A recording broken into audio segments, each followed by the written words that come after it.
In the West Bank, of course.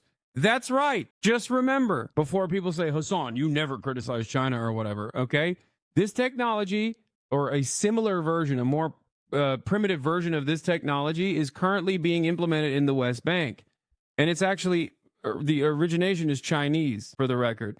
And they literally are, they sold it. They sold this tech to Israel. China did. Soon to be at your Amazon warehouses to monitor your efficiency, if it doesn't exist already. It's insane, you know? It's just like, it's so awful and so insane to think that this is a good thing, or to not be afraid of this. Constantly effing me, having mini Fs over and over again. What's happening, Japan? You're supposed to be better than this, Japan. It's not a major F, chat. Calm down. It's a mini F. Why do people say it's a major F when it's not? It literally goes in and out for a second. Am I crazy? Because it just goes completely black for like 1 second, maximum 2. Holy, I got scared because the entire screen went black. Complete darkness. I'm sorry I left you alone. You are being gaslit, bro. 1 second without you is too long, King. True. Anyway.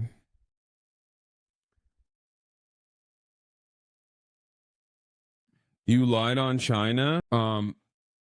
That's why Israel's working with America on the big tech project you mentioned. Really? Because I wasn't talking about the new AI tools that Google was rushing to sell to Israel's military. I never said that America is not trying to sell AI tools to Israel. I simply stated that China did implement AI-backed surveillance technology in the West Bank. They sold it. You should search that and you will find it. It's ironic because the American government, I believe, the American government, because it was like, because they were on their pro-Muslim arc against the Uyghurs, literally said that this was unacceptable. Yeah, Hikvision. There it is. Cameras made by Hikvision, which is blacklisted in the U.S., blanket the occupied West Bank. What? Like, you think, dude, you think I'm just, look, I'm honest. I'm not going to lie to you. I don't know why you want me to, what your expectation is here. Anyway, Hog Vision in the U.S. But yeah, the girls are fighting. Our AI overlords are fighting. Also, we're going to talk about Elon Musk's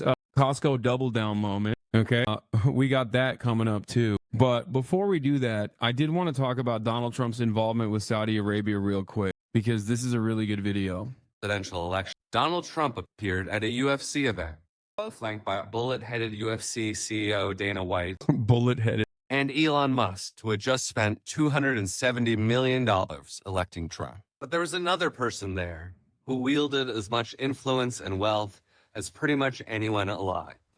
Yasser Al-Rumayyan, the head of the Public Investment Fund, the Saudi state-run sovereign wealth fund, which controls about $930 billion.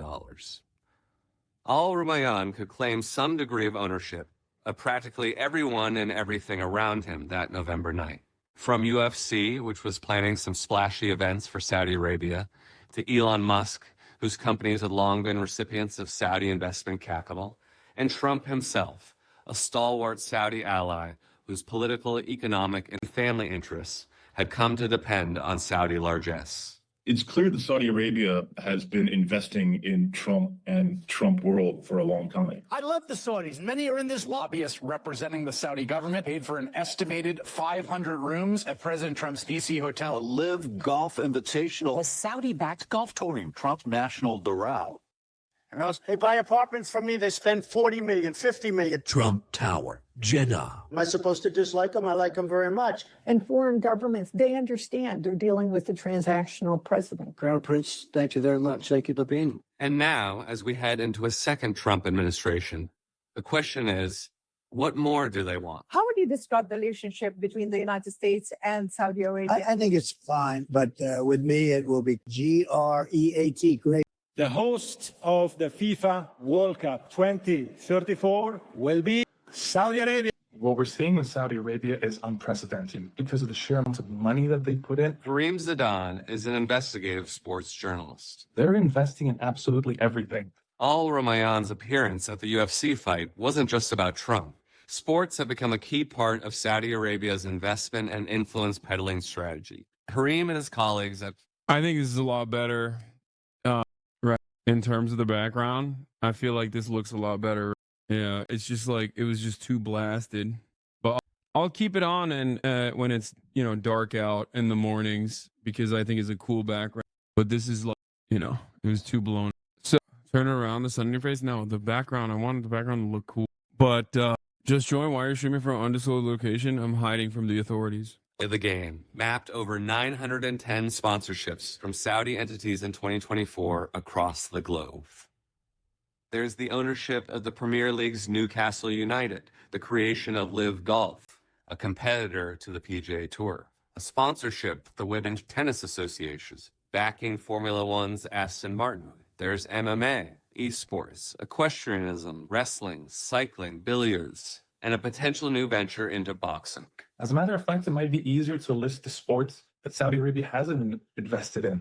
Honestly, I can't think of one at the moment. The Saudis would call it others call it sports washing. Sports washing is the deployment of sports as a means of reputation laundering. When countries use sports and major sports events, for example, to distract from human rights abuses. When Saudi Arabia invests in sports, it's really looking for geopolitical influence. It's looking to recraft its own global image. It might not reap the most significant monetary returns, but I don't think that's what they're interested in from sports. They're looking at influence, and I think they're doing a damn good job about it, as much as I don't want to say that. And this is happening with other Saudi investments too. What's your take on the unabashed expansion of the Saudi investment fund into Silicon Valley? In 2016, then Deputy Crown Prince Mohammed bin Salman, or MBS, made a well-publicized trip to Silicon Valley. The charm offensive. One of the things that he did also was get glazed up by the Atlantic. The editor-in-chief of the Atlantic, of course, is a former Israeli prison guard and was totally on board with the peace offensive, the charm offensive, as they call it. By 2018, Saudi Arabia was the single largest investor in U.S. startups. But where was that money going? And what was it? Let me give you an...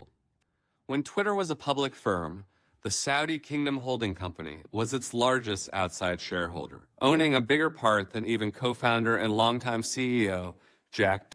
But it wasn't just a financial relationship, as I've covered in my report. Twitter has long been an important place for the Saudi government to propagandize on behalf of MBS's economic program, flood Saudi-related discussions with posts from pro-regime trolls, and track and harass dissidents, some of whom have been doxxed, arrested, and in 2014, Twitter's leadership learned that a key MBS advisor was running a spy ring inside Twitter's San Francisco. Yep. Twitter never publicly... Under liberal control, by the way. Don't forget. Under liberal control, by the way. Make no mistake. Okay. Under a liberal administration, under liberal control, all of this was happening. So that's why you have to remember when I say American foreign policy is uniparty. Accounted for its role in fostering the Saudis. Jack Dorsey enjoyed a chummy meeting with MBS just 6 months after the Twitter CEO had been told by the FBI that his company had an espionage. They weaponized their investment. By the way, dude, I mean, okay, brief moment. Even the Pepsi is cooler in Japan. Normal thing in Japan doesn't taste too bad either. Used it to spy on, target, and harass critics. And they did it all without any consequence. And their investment continues. But so back to... And another, it's not BDS, man.